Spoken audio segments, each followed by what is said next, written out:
अरे आंटी, सोनू बताया नहीं क्या? मेरी तो जॉब लग गई है। ओ तो ऐसी बात है। अरे वाह बेटा, शाबाश। कहाँ काम करते हो, क्या काम करते हो? सैलरी तो अच्छी होगी ना? आपको नहीं मालूम आंटी जी, चुनाव आ गया है, लोकसभा चुनाव हमारा। अरे अरे, तो इसमें कौन सी नौकरी मिलती है बेटा? बस बस आंटी जी, अपनी गाड़ी लेके जानी पड़ती है।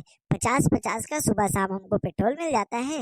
रैलियां निकालते हैं। शाम सुबह हमको खाना, 2 समोसा और कुछ आलू बड़ा भी मिल जाता है। हो गया ना रोजगार बढ़िया सा। मैंने तो सोनू को भी बोला था। अरे बढ़िया, लगे रहो बेटा, इससे अच्छा रोजगार तो नहीं मिलेगा। ये कैसी नौकरी है? मैं अपने बेटे को नहीं भेजूंगी।